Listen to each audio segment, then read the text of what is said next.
Yesu asifiwe. Bwana Yesu apewe sifa. Nitumie nafasi hii kuwakaribisha ninyi tena wana wa Mungu katika ibada yetu hii kwa siku tena hii ya leo, siku yetu ya Jumatatu. Karibuni katika ibada yetu hii ya masifu yetu ya mchana. Tuendelee kumwabudu na kumtukuza Mungu pamoja. Utakuwa pamoja nami tena Theologia Julius Matias Ganyara kutokea hapa KKKT Diocese ya Dodoma, jimbo la makao makuu, usharika wa Arusha Road. Karibuni tuweze kuungana pamoja. Basi tumia nafasi hii pia kualika ndugu jamaa na rafiki ili tuweze kuungana nao kwa kushare linki ambayo iko hapo chini na kuweza kualika ili nao waweze kushiriki mafundisho haya neno la Mungu pamoja na maombi. Bwana Yesu asifiwe sana. Basi naomba usisahau kusubscribe, na wewe ambaye ndiye mara yako ya kwanza kuungana pamoja na sisi, basi unaweza kutumia fursa hii kwa kusubscribe pale ili unapata taarifa za muendelezo wa mambo kadha wa kadha katika channel yetu hii ya KKKT Arusha Road. Lakini pia kwa wewe ambaye ndiye mara yako ya kwanza kuungana pamoja na sisi hususan katika somo hili ambalo tulianza kujifunza wiki iliyopita na leo tunapoweka hitimisho, basi unaweza kufuatilia vipindi vilivyopita ili uwe na muendelezo mzuri na hitimisho zuri kwa somo hili ambalo Mungu ametupa kujifunza kwa nyakati hizi. Bwana Yesu asifiwe sana. Kuna namba za simu hapo pamoja na account namba za usharika. Unaweza ukashiriki pamoja nasi katika kuifanya kazi ya Mungu kwa njia ya sadaka yako ambazo zitaingia moja kwa moja katika akaunti za usharika wetu wa KKKT Arusha Road Dodoma. Bwana Yesu asifiwe sana. Basi kabla hatujaanza, ninaomba kwanza tumshukuru Mungu. Baba, katika jina la Yesu Kristo wa Nazareti aliye hai, asante kwa kuwa Mungu wewe ni mwema. Sifa na heshima na utukufu tunakurudishia wewe. Umetupa tena neema na kibali cha kutukusanya kwa njia hii ya mtandao ili tuweze kukuabudu, kukutukuza wewe, na kile ambacho Bwana umekusudia kusema na watu wako kwa njia ya neno lako. Tunaalika uwepo wako Mungu kawe pamoja nasi, ukatupe ule utulivu wa akili na roho zetu na nafsi zetu zote tunaelekeza kwako Bwana. Tunatiisha yote mikononi mwako Mungu.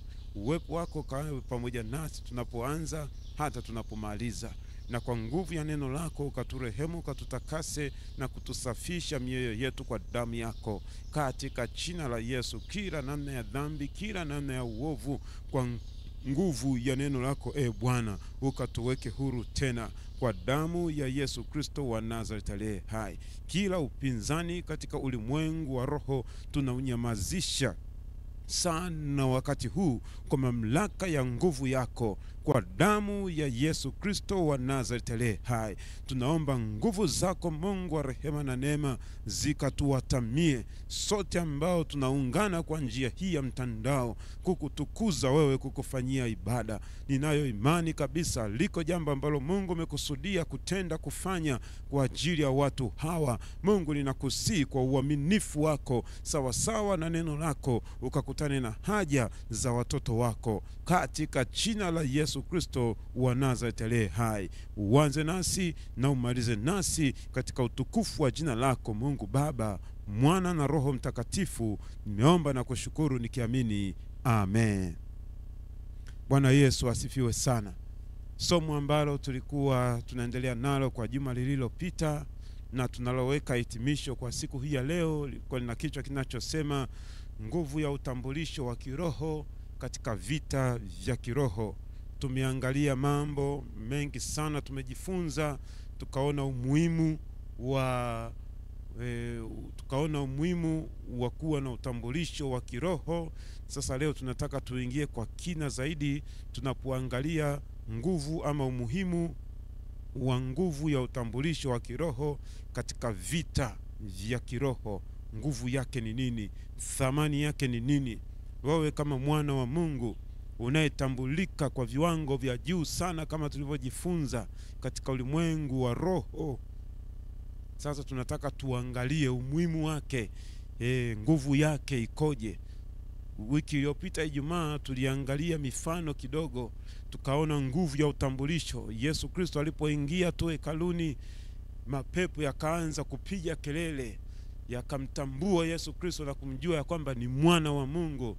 Yenyewe yakaanza kufurukuta, yakaanza kupata shida, watu wakaanza kufunguliwa. Vivyo hivyo tunaona ilivyokuwa kwa mtume Paulo na timu yake walipokuwa wameenda kuitangaza injili huko, mapepo yenyewe yakaanza kutoa utambulisho kwamba ninyi watu tunawafahamu, ninyi ni watumishi wa Mungu na mmekuja kutangaza injili, mmekuja kufundisha, kuonesha njia ya kweli. Mapepo yenyewe yanazungumza hivyo, yakiwatambua wakina Paulo pamoja na wenzake ya kwamba ni watu wa namna gani katika jinsi ya rohoni. Bwana Yesu asifiwe sana. Lakini pia tukaangalia na mfano mwingine mzuri kabisa kwenye kitabu cha Matendo ya Mitume, wale watu waliotokea katika familia ya mtu mmoja aliyekuwa anaitwa Askewa, na wenyewe wakajifanya ni Wakristo, wakajifanya ni watu wa ufalme wa Mungu, wakathubutu kwenda kukemea mapepo, wakiona ya kwamba wanaweza wakafanya kama vile ambavyo mitume wa Yesu Kristo walivyokuwa wakifanya na kuonyesha ishara na ajabu za kutisha sana. Lakini baadaye matokeo yake ilikuwa ni nini? Tunaona mapepo yaliwatambua kwa jinsi ya rohoni ya kwamba hawa ni watu feki na wanaliitia jina la Yesu Kristo ambalo wao hawapaswi kuliitia, kwa sababu katika ulimwengu wa roho hawajatambulika katika viwango ambavyo wanapaswa kutambulika, kama ilivyokuwa Yesu Kristo mwenyewe, kama ilivyokuwa mitume wa Yesu Kristo. Yale mapepo yakawavamia, yakawapiga, yakawashinda. Kwa nini? Ni kwa sababu katika ulimwengu wa roho ufalme wa Mungu hauwatambui hawa watu, na ufalme wa giza umewatambua hawa watu kwamba ni watu feki ambao wanajaribu kuliitia jina la Yesu Kristo. Bwana Yesu Kristo asifiwe sana. Kwa hiyo tunaona ni jinsi gani ambavyo ukitambulika kiroho inakupa nguvu, inakupa thamani na viwango vya kutambulika kwa jinsi ya rohoni katika pande zote mbili, katika ufalme wa Mungu na katika ufalme wa giza. Bwana Yesu asifiwe sana. Sasa leo tunapohitimisha somo letu, ninataka nikuoneshe umuhimu ama nguvu ya utambulisho wa kiroho katika vita vya kiroho. Mifano michache hiyo tuliyotazama hapo, tunaona kabisa hawa mitume hata kabla hawajaanza kukemea mapepo, tayari katika ulimwengu wa roho walishatoa ushindi, walishajichukulia pointi za kutosha, kwa sababu hawa waliokuwa wanaenda kuwashughulikia tayari wameshakimbia, tayari wameshawatambua ya sasa kwamba kambi yetu imevamiwa. Ndipo sasa ninatamani na wewe kwa jinsi hiyo hiyo kwa namna hiyo hiyo katika ulimwengu wa roho kama mwana wa Mungu. Unapoingia katika kupambana kwenye vita vya kiroho, tembea kwa nguvu na kwa ujasiri, ukijua ya kwamba hiyo nguvu, huo uwezo wa kufanya vitu vya namna hiyo katika ulimwengu wa roho pia upo ndani yako. Ukiwa na fikra na mitazamo ya namna hiyo na imani iliyo thabiti katika ulimwengu wa roho, kwa jinsi hiyo uwe na uhakika kabisa vita vya kiroho wewe tayari ni mshindi hata kabla hujaingia katika kupambana navyo. Bwana Yesu asifiwe sana. Sasa nguvu ya utambulisho wa kiroho katika vita vya kiroho tunaona katika mazingira yafuatayo. Jambo la kwanza, nguvu ya utambulisho wa kiroho katika vita vya kiroho, jambo la kwanza ni hili: inakupa uhalali wa kutumia mamlaka kamili ya Kristo ndani yako katika vita vya kiroho. Utambulisho wako wa kiroho kama mwana wa Mungu, kama mwana wa nuru, kama unayependwa na Mungu, kama mwana wa ufalme wa Mungu, unayetembea na ahadi za Mungu, inakupa wewe uhalali wa kutumia mamlaka kamili ya Kristo ndani yako katika vita vya kiroho. Kama hautambuliki kiroho, ni ngumu sana kutumia mamlaka ya Kristo katika vita vya kiroho. Tumeona hawa wana wa Skewa walivyojaribu kutumia mamlaka ya Kristo ikiwa wao si wana wa Kristo, ikiwa wao si wa Kristo, ikiwa wao hawajamkiri Yesu Kristo kuwa ni Bwana na Mwokozi wa maisha yao. Wakakutana na shida ya kuvamiwa na mapepo, wakapigwa, wakajeruhiwa, wakavuliwa na nguo kabisa, wakadhalilishwa, wakaaibishwa na mapepo. Ni kwa sababu walikuwa hawatambuliki kiroho katika upande wa nuru, alafu wakajaribu kutumia mamlaka ya Kristo nje ya utaratibu wa ufalme wa Mungu, kwa sababu hawakuwa wakitambulika ya kwamba wanaweza kutumia hiyo mamlaka. Kwa hiyo wakaja kupata shida baadaye. Lakini kwa wewe ambaye ni mwana wa Mungu, umeokoka, unamkiri Yesu Kristo kuwa ni Bwana na Mwokozi wa maisha ya kwako, neno la Mungu linatuambia tunao halali wa kutumia mamlaka kamili ya Kristo ndani yako katika vita vya kiroho. Bwana Yesu asifiwe sana. Angalia Luka sura ile ya 10 ule mstari wa 19. Luka sura ya 10 ule mstari wa 19, Biblia inasema, tazama, nimewapa amri ya kukanyaga nyoka na nge na nguvu zote za yule adui, wala hakuna kitu kitakacho wadhuru. Nimewapa amri ya kukanyaga nyoka na nge na nguvu zote za yule adui. Ni maneno ya Yesu Kristo akiwa anazungumza na wanafunzi wake, anawapa mamlaka, anawathibitishia ya kwamba hiyo ni amri, ya kwamba ninyi kwa sababu ni watu wangu niliyewapa siri nyingi za rohoni, mnaufahamu ufalme wa giza, mmeona ishara na ajabu nilizokuwa nikizitenda mimi. Sasa mamlaka hiyo ndio ninaiweka kwenu, ndio ninayowakabidhi, ndio ninayoikasimisha kwenu, kwamba mnayo hiyo mamlaka, kama vile mimi Kristo nilivyokuwa nikifanya, nilivyokuwa nikiwafundisha kazi, nilivyokuwa nikikemea mapepo, nilivyokuwa nikiponya watu, nilivyokuwa nikipambana na nguvu za giza za kila namna. Hiyo mamlaka sasa ninaiweka kwenu, ninawapa mwende mkaitumie kwa ajili ya kuifanya kazi ya Injili, kwa ajili ya kudhoofisha ufalme wa giza. Bwana Yesu asifiwe sana. Kwa hiyo na wewe uliye mwana wa Mungu, jua na kwa ujasiri kabisa ya kwamba mamlaka hiyo unayo ndani ya moyo wako, unayo na unapaswa kuitumia. Ukiwa unaingia katika ulimwengu wa roho kama mwana wa Mungu, jua kabisa unayo hiyo mamlaka. Kwa hiyo unapoingia katika ulimwengu wa roho, akili yako, ufahamu wako, imani yako inakuthibitishia na kukutia nguvu na kukupa moyo na kukupa ujasiri ya kwamba hauingii ukiwa mtupu, bali unaingia ukiwa na mamlaka kamili ya Kristo Yesu, yeye aliyetangulia kushinda kila aina ya upinzani katika ulimwengu wa roho. Yeye aliyetangulia kushinda kila aina ya vita vya kiroho, yeye aliyetangulia kushinda kila aina ya nguvu za giza, yeye ndiye huyo yuko ndani yetu na sisi tuko ndani yake. Ametupa mamlaka, ametupa nguvu, ametupa uweza, na zaidi ya yote amesema yuko pamoja na sisi hata ukamilifu wa dahari. Bwana Yesu asifiwe sana. Kwa hiyo huna haja ya kuogopa vita vya kiroho, huna haja ya kuogopa nguvu za giza, huna haja ya kuogopa mapepo, huna haja ya kumuogopa shetani. Neno la Mungu linasema mpingeni shetani naye atawakimbia. Kwa hiyo wana wa Mungu tunayo nguvu ya utiisho katika ulimwengu wa roho. Shetani hawezi kutushinda kwa namna yoyote ile pale ambapo tunajitambua thamani ya kutambulika kwetu katika ulimwengu wa roho. Bwana Yesu asifiwe sana. Lio ni neno la kukupa nguvu, lio ni neno la kukupa ujasiri katika vita vya kiroho na katika maisha yako ya kiroho kwa ujumla. Yesu Kristo apewe sifa sana. Jambo la pili, tunaposema nguvu ya utambulisho wa kiroho katika vita vya kiroho, umuhimu wake. Jambo la pili, inakuhakikishia nguvu ya usalama na ulinzi thabiti wa kiroho muda wote na mahala popote kama mwana wa Mungu. Ninarudia, utambulisho wako wa kiroho unakuhakikishia nguvu ya usalama na ulinzi thabiti wa kiroho muda wote na mahala popote kama mwana wa Mungu.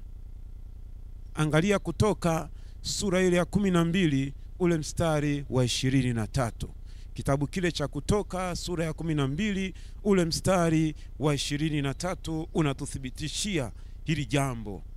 Biblia inasema, kwa kuwa Bwana atapita ili awapige hao wa Misri, na hapo atakapoiona hiyo damu katika kizingiti cha juu na katika ile miimo miwili, Bwana atapita juu ya mlango, wala hata mwacha mwenye kuharibu aingie nyumbani mwenu kuwapiga ninyi. Kitu gani ambacho tunajifunza hapo kama mwana wa Mungu? Kitu gani ambacho ninatazamani ukione hapo kama mwana wa Mungu? Ndiyo kuliko wapa wao uhalali wa kukaa salama mikononi mwa Mungu. Wakati lile jambo likitendeka, likifanyika, wa Misri ndio waliokuwa wakipata shida. Wa Misri ndio ambao waliokuwa wakiangamia.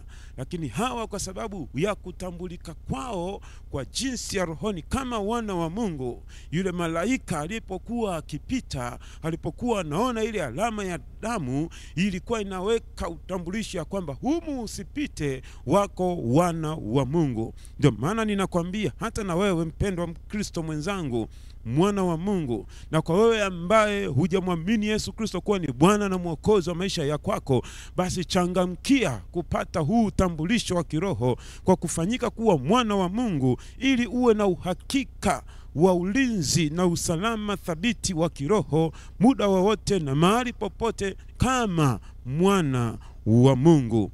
Bwana Yesu asifiwe sana. Angalia mfano mwingine katika Yohana sura ile ya 10 ule mstari wa 28 na ule mstari wa 29. Yohana sura ya 10 ule mstari wa 28 na ule mstari wa 29. Neno la Mungu linasema, nami nawapa uzima wa milele, wala hawatapotea kamwe, wala hawatapotea kamwe, wala hakuna mtu atakayewapokonya katika mikono yangu. Wala hakuna mtu atakayewapokonya katika mikono yangu. Mstari wa 29, Baba yangu aliyenipa hao ni mkuu kuliko wote, wala hakuna mtu awezaye kuwapokonya katika mkono wa Baba yangu. Bwana Yesu Kristo asifiwe. Ni maneno ya Yesu Kristo mwenyewe akithibitisha kabisa ya kwamba wale wote waliompokea na kufanyika kuwa wana wa Mungu na kufanyika kuwa wana wa ufalme wa Mungu, Yesu Kristo anatuhakikishia ulinzi na usalama wa kudumu, kwamba hakuna namna ambayo adui shetani anaweza kutupokonya kutoka kwenye mikono ya Yesu Kristo. Hakuna namna ambayo adui shetani anaweza kamiliki maisha yetu kwa namna yote ile, kwa sababu tupo katika mikono salama ya Yesu Kristo mwenyewe, mwana wa Mungu, ambaye ametukomboa, ambaye ametunyakua kutoka katika mikono ya yule mwovu shetani, kutoka katika mamlaka ya nguvu za giza na kutuingiza katika himaya yake mwenyewe. Anatuthibitishia kabisa ya kwamba hakuna namna yeyote ile ambayo adui shetani na mapepo yanaweza kutuchukua na kututeka na kuwa mateka tena katika mamlaka ya kuzimu. Bwana Yesu Kristo asifiwe sana. Hiyo inatokea pale tu ambapo wewe mwenyewe unaamua kumkana Yesu Kristo, pale ambapo wewe mwenyewe unaamua kuikana imani, pale ambapo wewe mwenyewe kwa hiari yako unaamua kutoka katika nuru ya Kristo na kulifuata giza. Lakini bado Yesu Kristo mwenyewe anasema yuko tayari kuwaacha hawa 99 walioko ndani ya zizi, akamfuata yule kondoo mmoja aliyepotea. Kwa nini? Ni kwa sababu katika ulimwengu wa roho wewe mwana wa nuru una thamani kubwa mno. Itakuwa ngumu sana pale ambapo wewe mwenyewe utaamua tu kumkana Yesu Kristo na kumkufuru Roho Mtakatifu wa Mungu. Bwana Yesu Kristo asifiwe sana. Lakini nje ya hapo, jua kabisa uko mikononi mwa Mungu salama. Na ndio maana unapokwenda kinyume na mapenzi ya Mungu, ndani yako unasikia kutubu, ndani yako unasikia kumwendea Mungu kwa moyo wa toba, kwa moyo wa rehema. Na ndio maana kazi ya Roho Mtakatifu inakuwa dhahiri ndani ya kila aaminie, ndani ya kila aliyefanyika mwana wa Mungu, ili apate kuwa salama. Hivyo ni viashiria ya kwamba ni Mungu anaachilia ulinzi wake ndani yako, kwa sababu wewe utambulisho wako ni mwana wa ufalme wa Mungu, ni mwana wa nuru. Bwana Yesu asifiwe sana. Lakini jambo la tatu, nguvu ya utambulisho wa kiroho katika vita vya kiroho. Jambo la tatu linalokupa wewe uhakika wa ushindi katika vita vya kiroho ni hili: ni uwezeshwaji wa karama au vipawa vya Roho Mtakatifu ndani ya mtu ili vimsaidie katika vita vya kiroho. Ili liko wazi kabisa, wala halihitaji maelezo ya namna yoyote ile.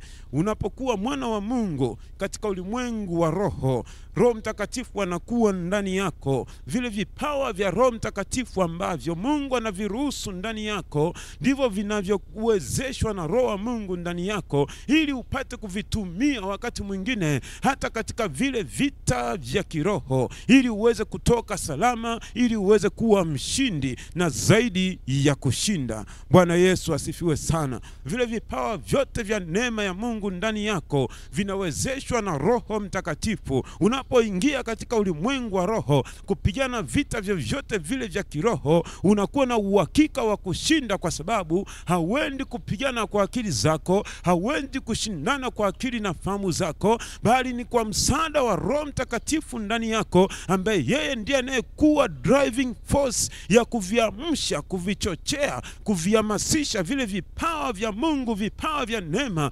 alivyowekeza ndani yako, ili kuvitumia unapokabiliana na upinzani wowote katika ulimwengu wa roho, dhidi ya nguvu za giza, dhidi ya mapepo wabaya, dhidi ya kazi zozote zile za mwovu ibilisi shetani na hila zake za kila namna. Bwana Yesu Kristo asifiwe sana. Pendwa mwana wa Mungu, ukijua thamani yako ya jinsi unavyotambulika katika ulimwengu wa roho kwa viwango vya namna hiyo, hautakaa uogope kila aina ya changamoto zozote ambazo zimelenga kudhoofisha hali yako yoyote ile ya kiroho.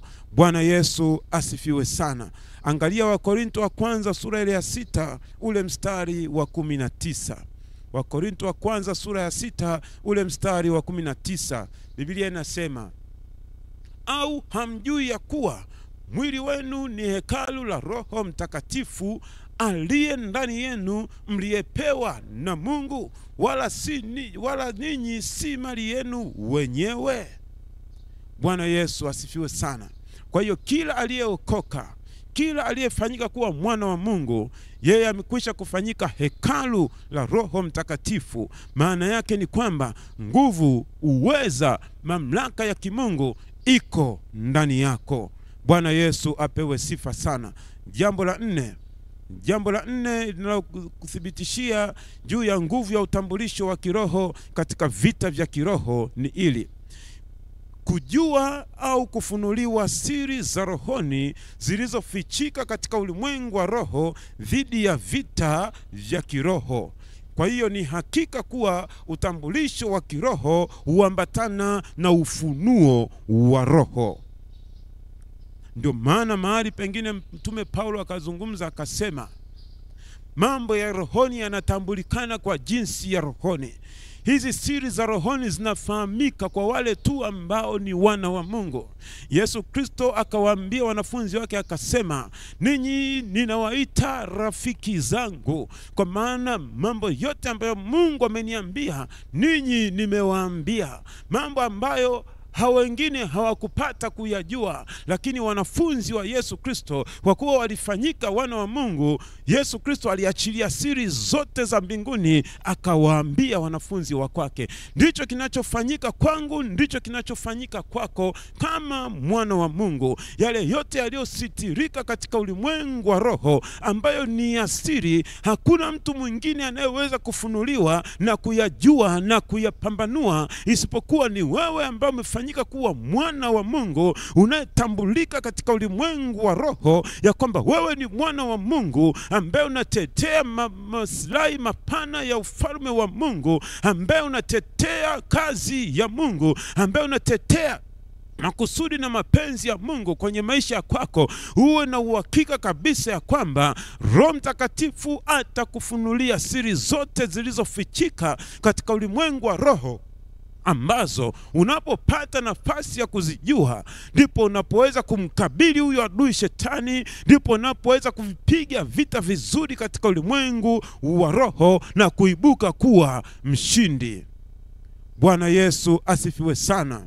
Kwa hiyo unapotambua hilo ya kwamba mimi ni mwana wa Mungu, ninaweza kutambua siri zote zilizositirika katika ulimwengu wa roho. Kwa hiyo wakati mwingine unakabiliana na vita vya kiroho, hujui vimetokea wapi, huelewi namna ya kupambana navyo, hujui nini vilivyofichika humo. Lakini kwa sababu wewe ni mwana wa Mungu, unayetembea nuruni, unaye Roho Mtakatifu ndani yako, atakupa siri zote. Pale ambapo utautafuta uso wa Mungu kwa nguvu na kwa moyo na kwa bidii zote, kwa kufunga na kuomba, Roho Mtakatifu atakufunulia siri zilizofichika katika ulimwengu wa roho, utazitambua. Ndipo utakapoweza sasa kuweza kuvipiga vita vizuri vya kiroho na kuibuka kuwa mshindi kwa kadiri ambavyo Roho wa Mungu anakuongoza kukupigania na kukutetea. Bwana Yesu asifiwe sana. Angalia mfano mzuri katika Wafalme wa Pili sura ile ya 6, ule mstari wa 16 hadi ule mstari wa 17. Wafalme wa Pili sura ile ya 6 mstari wa 16 hadi ule mstari wa 17. Neno la Mungu linasema hivi: akamjibu, usiogope, maana walio pamoja nasi ni wengi kuliko wale walio pamoja nao. Ni maneno mazuri ya kumtia nguvu yule mtumishi aliyekuwa ameambatana na mtumishi wa Mungu Elisha. Walipokuwa wamezingirwa na maadui wengi, Elisha, kwa kuwa yeye ni mtumishi wa Mungu, ni mwana wa Mungu ambaye anatambulika vizuri sawasawa katika ulimwengu wa roho, tunaona yeye alipata kuona siri iliyofichika katika ulimwengu wa roho ambayo ilikuwa haijawa wazi kwa yule mtumishi aliyekuwa pamoja naye, ambaye tayari alishashikwa na hofu, alishaingiwa na mashaka, kwa sababu aliona jeshi kubwa limewazunguka, maadui zao wako tayari kuwavamia na kuwaangamiza. Lakini Elisha mtumishi wa Mungu, kwa sababu ya kuzijua siri za rohoni, aliona jeshi kubwa la malaika walio katika farasi wa moto wamezingira, wamewatanda wale wanajeshi waliokuwa wamewako tayari kumvamia Elisha na mtumishi wake ili wawaangamize. Ndipo Elisha anaposema ule mstari wa 17, Elisha akaomba akasema, Bwana, nakusihi mfumbue macho yake apate kuona. Bwana akamfumbua macho yake mtumishi, naye akaona, na tazama, kile kilima kilikuwa kimejaa farasi na magari ya moto yaliyomzunguka Elisha pande zote. Bwana Yesu asifiwe sana. Tunaona huyo mtumishi sasa akapata neema, akafunuliwa macho yake, akapata kuona siri zilizofichika katika ulimwengu wa roho. Jeshi kubwa la malaika lililokuwa tayari kupigana upande wao, na mwisho wa siku tunaona waliibuka washindi kama wana wa Mungu waliotambulika katika ulimwengu wa roho, ya kwamba hawa wanastahili ulinzi, hawa wanastahili kukaa salama mikononi mwa Mungu katikati ya kila aina ya upinzani wa kiroho waliokuwa wanakabiliana nao. Na iwe kwako hivyo katika jina la Yesu Kristo. Na iwe kwako hivyo katika jina la Yesu Kristo wa Nazareti aliye hai. Yote yaliyositirika katika ulimwengu wa roho, kama mwana wa Mungu bado hujayatambua na unakabiliana na vita vya kiroho, ninakutamkia muda na wakati huu ya kwamba iwe hivyo kwako. Bwana akakufungue macho yako ya rohoni, upate kuzijua siri za rohoni, ukapate kuona ni jinsi gani Mungu amekuimarishia ulinzi wa kiroho, ili uwe na ujasiri wa kuvipiga vita vya kiroho sawa sawa, bila hofu, bila mashaka, bila wasiwasi wowote, ukiwa na matumaini ya kwamba Mungu wa rehema na neema yuko upande wa kwako. Ikawe hivyo kwako katika jina la Yesu Kristo wa Nazareti aliye hai. Bwana Yesu asifiwe sana. Bwana Yesu apewe sifa sana. Ninaomba niseme jambo la mwisho, jambo la 5. Nguvu ya utambulisho wa kiroho katika vita vya kiroho, umuhimu wake ni upi? Jambo la 5, inakupa kutambulika na kuheshimika kwa nguvu za Mungu zilizopo ndani yako kama mwana wa Mungu baada ya matokeo ya ushindi dhidi ya vita vya kiroho. Haleluya, wana wa Mungu. Jambo la 5 juu ya umuhimu wa nguvu ya utambulisho wa kiroho katika vita vya kiroho, ninarudia kusema, inakupa kutambulika na kuheshimika kwa nguvu za Mungu zilizopo ndani yako kama mwana wa Mungu baada ya matokeo ya ushindi dhidi ya vita vya kiroho. Kumbuka tulichojifunza ile siku ya Ijumaa na ile siku ya Alhamisi. Nikasema tunapoingia kupambana katika vita vya kiroho, usiende na ile targeti ya kwanza ya kutaka kuona udhihirisho wa nguvu za Mungu, la hasha, bali unapaswa kwenda kwanza kwa ajili ya kulitetea kusudi la Mungu, kwa ajili ya kuilinda na kuitetea imani yako. Lakini jambo la 3 ni kwa ajili ya kutunza makusudi na mapenzi ya Mungu ndani yako. Kirejea vipindi vya Alhamisi na ile siku ya Ijumaa, nilizungumza kwa kina sana. Kwa hiyo hapa sasa tunapoona ushindi katika vita vya kiroho, ndipo pale ambapo tunaona jina la Mungu linapotukuzwa, jina la Mungu linaposifiwa, jina la Mungu linapohimidiwa sana. Kwa nini? Ni kwa sababu umetambulisha uweza na nguvu za Mungu kupitia wewe. Mungu amekutumia kama chombo tu kuthibitisha nguvu, uweza na mamlaka yake kupitia wewe. Na hivyo vimewezekanaje, mpendwa mtu wa Mungu? Vimewezekanika kwa sababu ya ule utambulisho wako wewe katika ulimwengu wa roho. Mungu achukui tu ili mradi ni mtu adhihirishe nguvu zake na uweza wake, la hasha, bali anatumia wale ambao wamefanyika kuwa wana wa ufalme wa kwake, ambao anataka kuwatumia kwa ajili ya kusudi na mpango wa Mungu kulingana na majira na nyakati na mazingira husika. Bwana Yesu Kristo asifiwe sana. Bwana Yesu apewe sifa.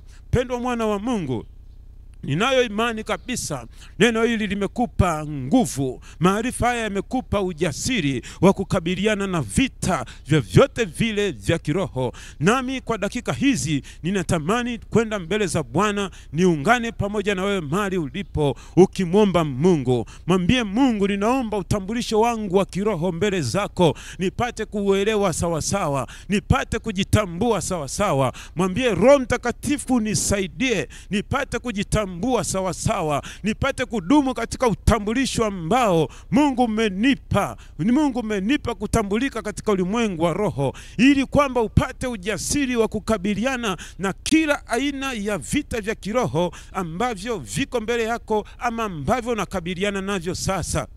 Mwambie Roho Mtakatifu, ninatamani kudumu katika neno la Mungu ili niweze kudumu katika utambulisho wangu sawa sawa kwa hekima na maarifa yatokayo kwako. Lakini pia muombe Roho Mtakatifu kwamba akupe nguvu ya kuamini katika neema ya Mungu aliyoiachilia kwenye maisha ya kwako siku zote. Lakini jambo la tatu, muombe Roho Mtakatifu akuongoze sawa sawa muda wote. Hakuna vita vya kiroho ambavyo utaingia kwenda kupambana navyo kwa akili zako mwenyewe pasipo kuongozwa na Roho Mtakatifu. Lakini jambo la nne, muombe Roho Mtakatifu kuheshimu na kuthamini nafasi yako kiroho. Usijichukulie mtu wa kawaida, usijichukulie mtu wa kubeba na kupepetwa huku na kule. Jiamini, jithamini wewe mwenyewe. Toka katika kuaminishwa vitu ambavyo wanaaminishwa watu ambao wako nje ya Kristo, bado hawajamjua Kristo. Ila wewe ambaye umekwisha kumjua Kristo, embu onyesha thamani ya kwako kama mwana wa Mungu. Usiwe mtu wa kuaminishwa na kupelekeshwa katika mambo ambayo unaona kabisa huna tofauti na watu ambao bado hawajampokea Yesu Kristo. Bwana Yesu Kristo asifiwe sana. Ninaomba twende mbele za Bwana.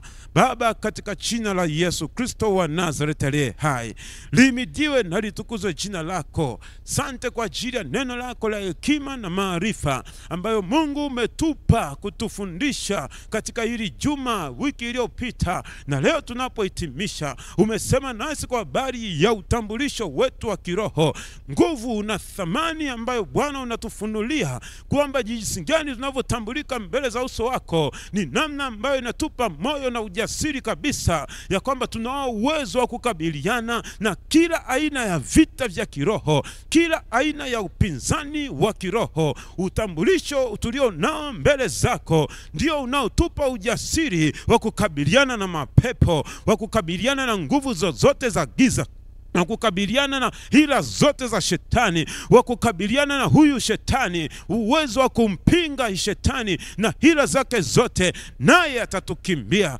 Mungu wa rehema na neema, yamkini kuna namna ambayo hatukuwa na ujuzi, hatukuwa na ufahamu ulio sahihi kwa maarifa ya neno lako juu ya thamani ya utambulisho wetu mbele zako Bwana, tukajikuta tunaogopa vita vya kiroho, tukajikuta tunaogopa kukabiliana na nguvu zote za giza, tukajikuta tunamtukuza zaidi shetani badala ya kukutukuza wewe Mungu. Mungu wa rehema na neema, ninaomba toba, ninaomba rehema, ninaomba msamaha mbele zako Bwana, kwa ajili yangu na kwa ajili ya kila anayefuatilia hii ibada Bwana. Mungu turehemu, Baba samehe katika jina la Yesu Kristo. Yamkini kuna mahali ambapo Bwana ulitamani ujitukuze, ulitamani ujitwalie utukufu, pale ambapo tungesimama imara kwa nguvu ya utambulisho tulio nao mbele zako Mungu, tukashindwa kutambua hilo, tukajikuta tunashindwa kukabiliana na upinzani katika ulimwengu wa roho. Mungu wa rehema na neema, tusamehe Bwana katika jina la Yesu wa Nazareti aliye hai. Zilikuwa ni zamani za ujinga, tulikuwa tujajua sawa sawa, lakini kwa msaada wa Roho Mtakatifu wako leo Bwana umetusaidia kujua, umetufungua akili zetu na fahamu zetu katika jina la Yesu Kristo. Na sasa tuko tayari Bwana kukabiliana na kila vita, kukabiliana na kila upinzani katika ulimwengu wa roho kwa jina la Yesu Kristo. Kwa damu ya Yesu Kristo tuhuishe tena Bwana, tutie nguvu tena Bwana, pale tulipojiona ya dhaifu, pale tulipojiona hatuwezi, pale tulipofikiri kwa jinsi ya kibinadamu ya kwamba sisi hatuwezi, ya kwamba sisi hatuna hiyo mamlaka. Adui naye akaona hii ni nafasi, hii ni fursa ya kwake, akatuingizia mapando yake ya ajabu ya kutukatisha tamaa, akaruhusu hofu, wasiwasi na mashaka ndani yetu, tukajikuta Bwana tunashinda kukabiliana katika ulimwengu wa roho. Mungu wa rehema na neema, leo unatutia nguvu tena, unatupa ujasiri tena ya kwamba sisi ni wana wa ufalme katika jina la Yesu.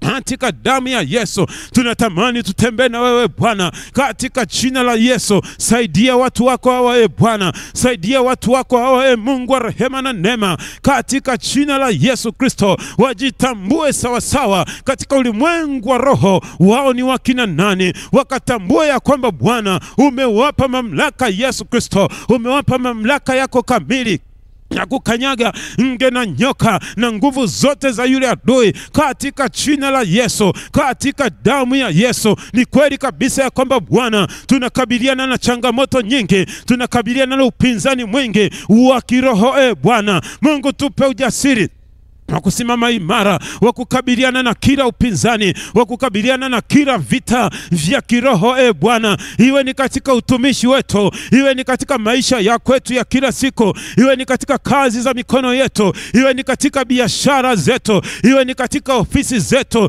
Sisi ni wana wa ufalme ambao adui anatuinda usiku na mchana kila namna.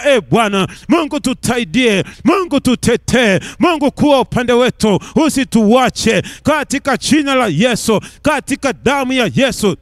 Tuwezeshe Bwana kujua na kutambua kila aina ya karama na vipawa ulivyowekeza ndani yetu kama wana wa ufalme, hivi tuvitumie hivyo kwa ajili ya kuyatetea na kuyalinda makusudi na mapenzi ya kwako, ili tuweze kukaa salama, imani zetu zisitetereke katika jina la Yesu. Tupo katika nyakati ngumu sana, tuko katika majira mabaya sana yaliyojaa kila namna ya uovu ambao unatuvuta kutenda dhambi. Baba tusaidie, Mungu tusaidie, Mungu tusaidie. Saidia huyu mama Bwana, saidia huyu baba Bwana, saidia hivi vijana Bwana, saidia hao watoto Mungu uliowapa neema ya kukujua wewe, katika jina la Yesu, katika damu ya Yesu. Utambulisho wetu wa kiroho Bwana, ukatupe nguvu, ukatupe ujasiri wa kukabiliana na shetani kwa kila namna, katika jina la Yesu, katika damu ya Yesu. Na yale yaliyositirika katika ulimwengu wa roho, katikati ya vita vyetu vya kiroho, Mungu tufungue macho yetu ya rohoni, tupate kujua sawa sawa, tupate kutambua sawa sawa, ili tuweze kuvipiga vita vizuri katika jina la Yesu, katika damu ya Yesu. Tunamkemea shetani, tunamkemea shetani kwa jina la Yesu, kwa damu ya Yesu. Akaachilie fikra na mawazo ya watoto wako kwa damu ya Yesu Kristo, kwa damu ya Yesu Kristo. Atoke achie, atoke achie, atoke achie, atoke achie, atoke achie. Huo moto wa damu ya Yesu ukapite sasa, ukapite sasa, ukapite sasa, ukapite sasa, ukatoe kila pando la adui kwenye akili na fahamu za watoto wako kwa damu ya Yesu, kwa damu ya Yesu, kwa damu ya Yesu, kwa damu ya Yesu, kwa damu ya Yesu, kwa damu ya Yesu. Wavishe Bwana tena vazi la ujasiri, wavishe tena Bwana silaha za rohoni kwa damu ya Yesu, kwa jina la Yesu. Wakazitumie sawa sawa kwa ajili ya utukufu wa jina lako, katika jina la Yesu. Na Bwana utupe kushinda, na Bwana ukawape kushinda, ili jina lako likapate kutukuzwa kwenye maisha yao, kwenye kila eneo ambalo Bwana utawapa kusimama imara, utawapa kushinda kwenye kila aina ya upinzani katika ulimwengu wa roho. Iwe ni katika ndoa zao Bwana Mungu, ukajitwalia utukufu. Iwe ni katika kazi zao Bwana Baba, ukajitwalia utukufu. Iwe ni katika kazi zao za mikono, iwe ni katika mashamba yao, mahali popote pale ambapo upinzani wa kiroho unakabiliana nao, Mungu wape kushinda na zaidi ya kushinda, ili Mungu jitwalie utukufu na jina lako likapate kutukuzwa, katika jina la Yesu Kristo wa Nazareti aliye hai, mfalme wa amani. Pokea shukrani za mioyo yetu Mungu wa rehema na neema. Asante kwa ajili ya neno lako la hekima na maarifa ulilosema nasi juma lililopita, na leo tunapohitimisha Mungu mfalme wa amani, ninakusihi mbegu uliyoipanda kwenye mioyo ya watoto wako isiondoke, ukaimwagilie na kuikuza wewe mwenyewe Bwana, ikakuzalie matunda kwa ajili ya ufalme wako wa mbinguni. Pokea shukrani za mioyo yetu Baba, pamoja na sadaka zetu hizi tunazozitoa mbele za uso wako.